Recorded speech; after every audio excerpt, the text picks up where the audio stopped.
ये जैसे ही उन्हें ज्ञात हुआ, अष्टवसु दौड़े दौड़े आए, पसीना छोड़ गए सबके। घबराते हुए मुनि के चरणों में गिरे, हमने ये गाय को नहीं चुराया, इसने चुराया है। देव की तरफ इशारा करने लगे, इसने चुराया है।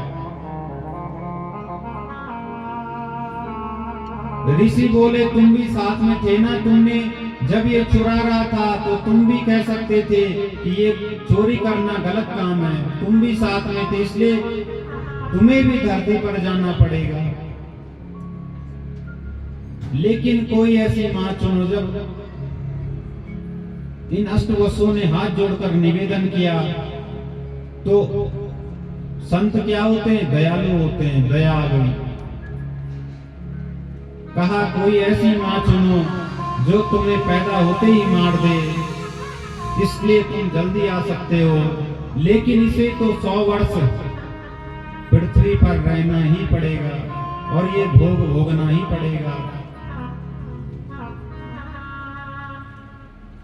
और इस प्रकार अष्टवसु मुनि वशिष्ठ के शाप को शिरोधार्य करते हुए आकाश मार्ग से चले।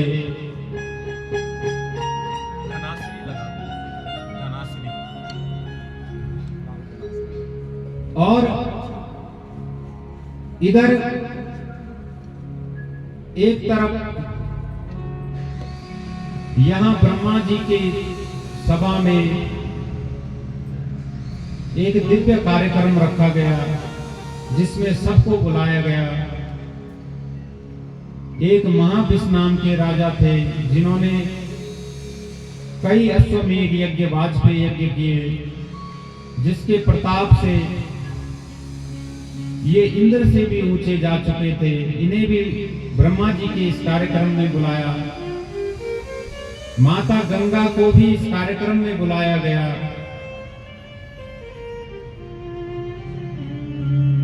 महाविष राजा और माता गंगा इस कार्यक्रम में पहुंचे और एक दूसरे को देखने लगे। और अचानक पवन के झोंके ने माता गंगा के वस्त्र पर जैसे ही पवन का झोंका आया तो सभी लज्जित हो उठे और महाविष और माता गंगा एक दूसरे को देखने लगे। और जो जितनी भी सभा थी सब उन दोनों को देखने लगी। ब्रह्मा जी ने इनकी ओर देखा, क्रोध आ गया। ये काम तो पृथ्वी पर रहने वालों के हैं, तुम देवता होकर के इस प्रकार का कार्य करते हो। मैं तुम्हें श्राप देता हूं, तुम धरती पर जा गिरो। दोनों को श्राप दे डाला। दोनों चरणों में गिरे, भूल हो गई, हमें माफ कर दीजिए। ब्रह्मा जी बोले, धनुष से निकला हुआ बाण और वाणी से निकली बात कभी वापस नहीं होती। अब तो जाना ही पड़ेगा।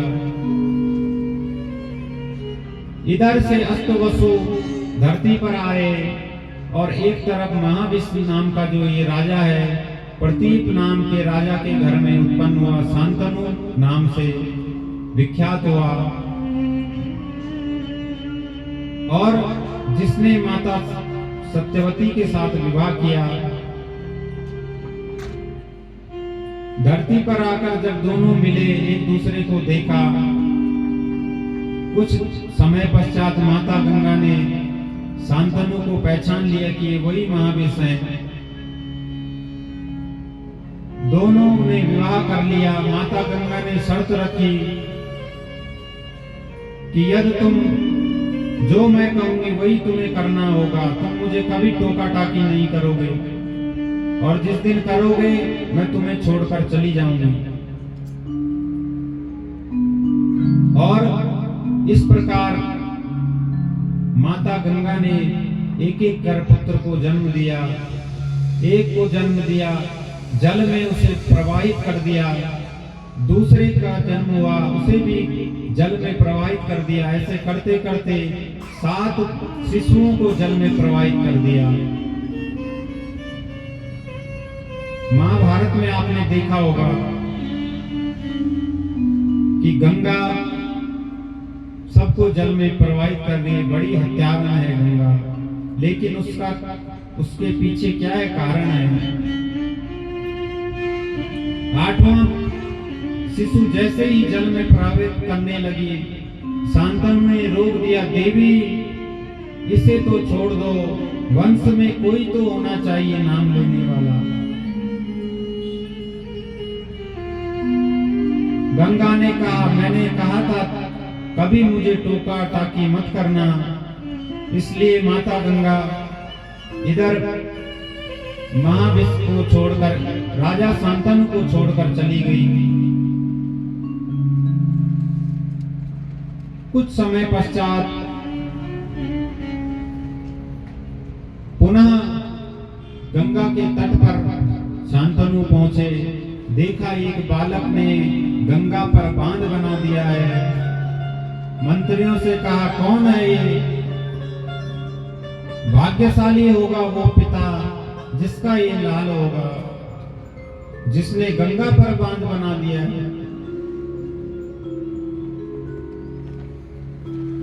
माता गंगा प्रकट हुई, राजा शांतनु से कहा, ये तुम्हारा लाल है,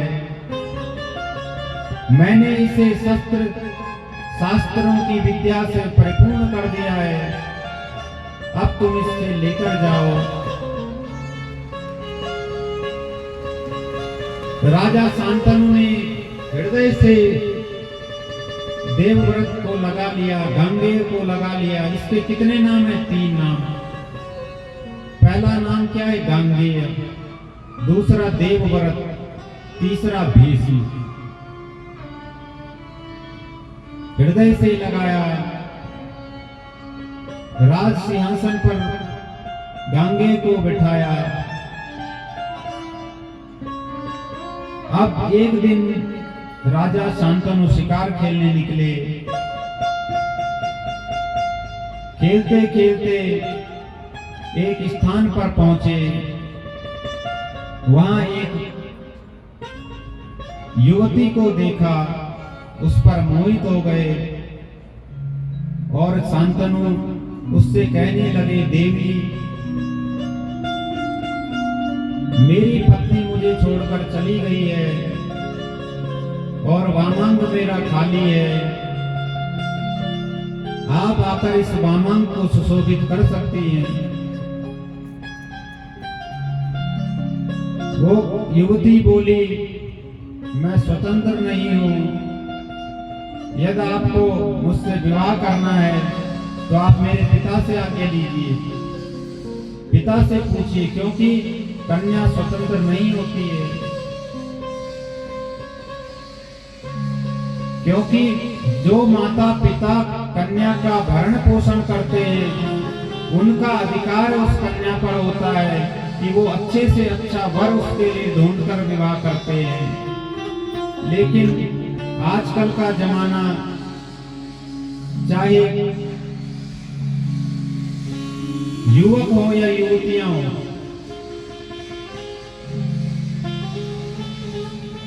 आशीर्वाद लेने घर पर पहुंचते हैं। विवाह करने के बाद हमें आशीर्वाद दे दें।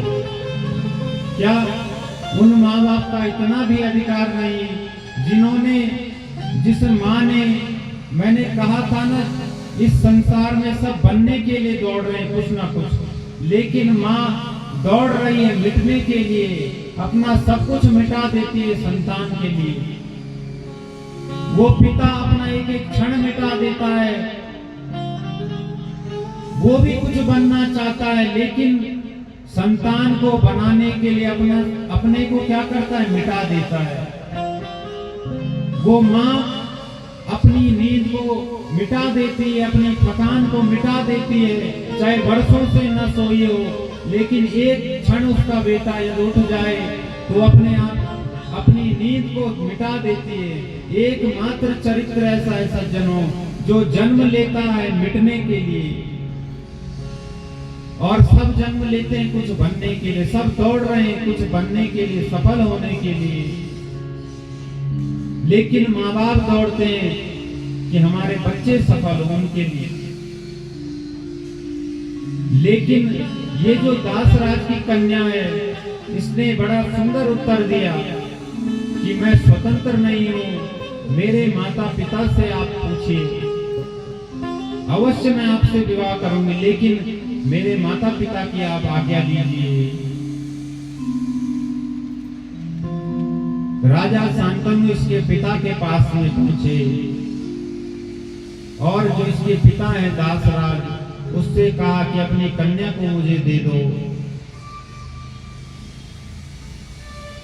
दासराज बोला, अवश्य आप मेरी कन्या को ले जाइए, क्योंकि आप राजा हैं। यदि मैं ना भी कहूंगा तो आप बलपूर्वक ले जाएंगे, लेकिन यदि पिता होने के नाते आप मुझसे पूछना चाहते हैं तो आप अवश्य ले जाइए, लेकिन मेरी बेटी का बेटा ही राज्य करेगा, उसे ही राज सिंहासन की प्राप्ति होनी चाहिए, तब आप हमारी बेटी को ले जाइए।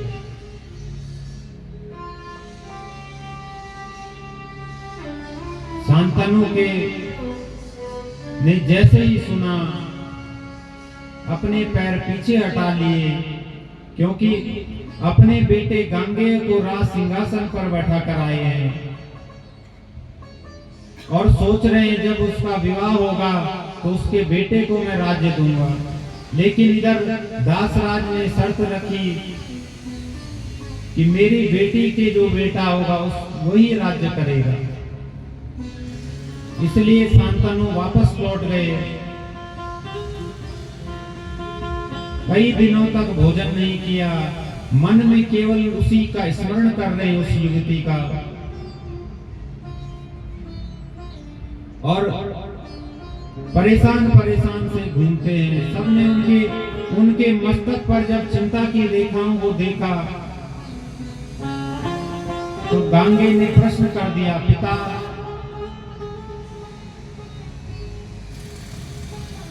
आपके मस्तक पर ये जो चिंता की रेखाएं हैं, ये मुझे भली भांत दिखाई दे रही हैं।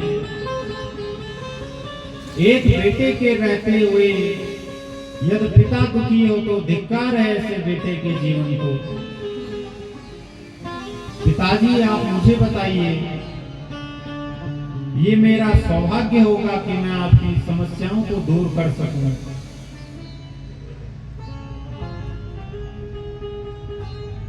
सौभाग्यशाली होते हैं वो पुत्र। गांगे पिताजी से कहते हैं, भगवान राम भी अपने पिता की आज्ञा के लिए वन में चले गए थे और आज जगत में पूजनीय बन गए। कौन? भगवान प्रभु श्री राम। ऐसे ही मुझे ये सौभाग्य प्रदान कीजिए पिताजी, अपनी समस्या आप मुझे बताइए। लेकिन बूढ़ा बाप है, अब जवान बेटे से कैसे कहे कि मैं विवाह करना चाहता हूं, क्योंकि बेटा विवाह के योग्य है, बेटे का विवाह करना चाहिए। इसलिए लज्जा के मारे कुछ नहीं कहा। और जब गांगेय ने मंत्रियों से कहा कि आपके उम्र के पिताजी के उम्र के जितने भी मंत्री हैं उनसे कहा, क्योंकि कुछ बातें अपनी साथ की उम्र वाले को बताई जाती हैं, शायद पिताजी मुझसे न कह रहे हो। जब मंत्रियों ने जब पूछा तो सब बात बता दी। गांगेय को जैसे ही मंत्रियों के द्वारा ये बात पता चली, रात के 2 बजे सीधा पहुंच गए दासराज के घर में और दासराज से कहा, अपनी बेटी का विवाह मेरे पिता के साथ में कर दो। दासराज बोला, अवश्य यदि तुम मेरी बेटी को ले जाना चाहो तो ले जाओ, लेकिन तुम्हारे पिता से इसका विवाह तभी हो सकता है यदि तुम मेरी शर्त को मान लो कि इससे जो बेटा होगा वही राज्य करेगा।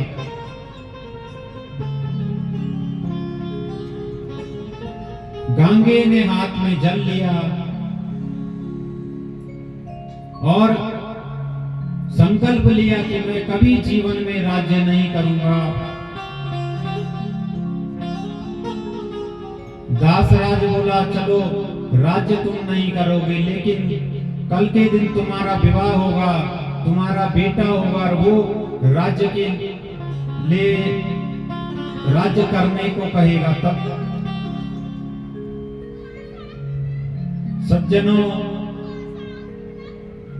जैसे ही भीष्म पितामह गांगेय ने जैसे ही ये वचन सुने दासराज के, हाथ में तुरंत जल लिया और हाथ में गंगा जल लेकर के संकल्प कर दिया कि मैं जीवन पर्यंत कभी विवाह नहीं करूंगा। जैसे ही दासराज ने ये शब्द सुना, हृदय कंपित हो उठा, आंखों से अश्रु धारा बहने लगी कि बड़ा भाग्यवान होगा वो पिता जिसने ऐसे बेटे को जन्म दिया। सज्जनों, पितामह भीष्म गांगेय ने सब कुछ त्याग दिया, जीवन के सब सुखों को त्याग दिया। किसके लिए? अपने पिता के लिए।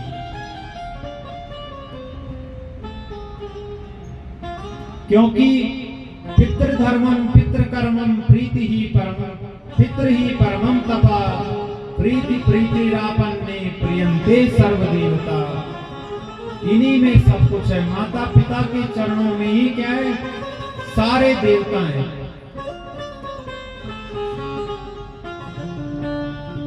जैसे ही उस कन्या को लेकर के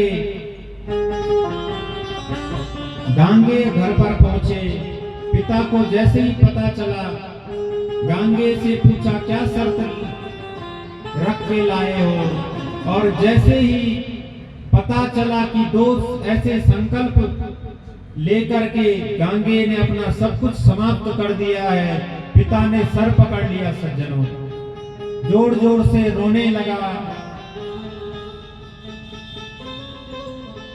और अपने को कोसने लगा कि मैंने स्वयं आज अपने बेटे का सब कुछ समाप्त कर दिया। और रोते रोते गांगेय से कहने लगे, शांतनु की ऐसा त्याग संसार में किसी ने नहीं किया, इसलिए मैं तुम्हें वरदान देता हूं कि जब तुम्हारी इच्छा होगी तब तुम्हारी मृत्यु होगी। हृदय से जब इन्होंने आशीर्वाद दिया, मन ही मन,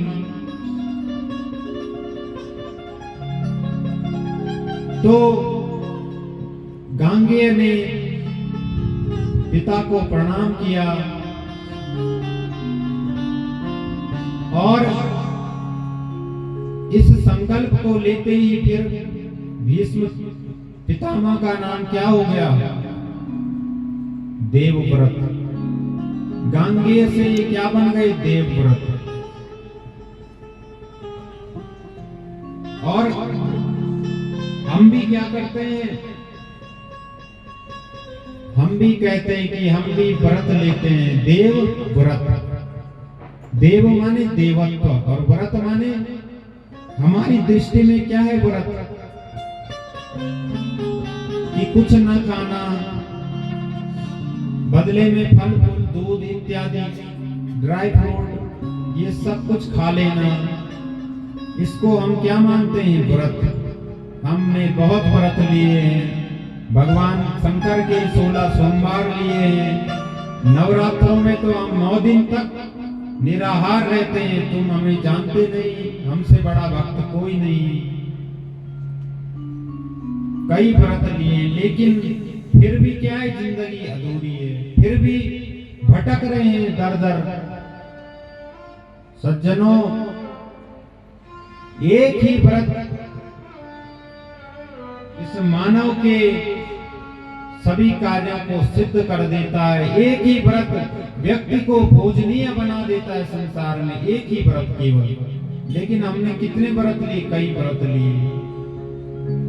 दिन भर थोड़ा कम खाया लेकिन निंदा चुगली और बढ़ा दी, झूठ पापाचार भ्रष्टाचार अनाचार और बढ़ गया।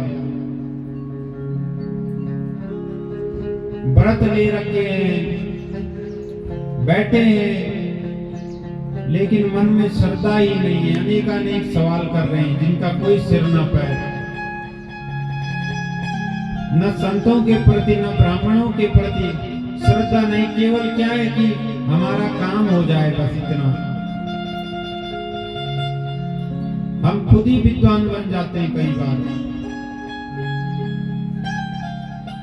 ये नहीं हुआ, आपने ऐसा नहीं किया, कई बार ऐसा होता है सज्जनों। कई बार हम यज्ञों में कमियां ढूंढने का प्रयास करते हैं, तो फिर उस यज्ञ से क्या होता है? प्राप्त कमियां ही प्राप्त होती है। जब हम किसी पर निर्भर हो जाते हैं, जो यज्ञ करता है ब्राह्मण, जब हम पूर्ण रूप से श्रद्धा से उस पर निर्भर है, हमारा काम क्या होता है? केवल सेवा करना, भगवान की सेवा करना। हमारा काम तर्क वितर्क टीका टिप्पणी करना नहीं, केवल क्या है? सेवा। बाकी काम किसका है? ब्राह्मण का। लेकिन जब खुद ही हमारे मन में कमियों का भाव हो कि कुछ ना कुछ कमी रह गई, तो उस यज्ञ से फिर हमें पूर्ण फल नहीं प्राप्त होता। लेकिन विश्वास अटल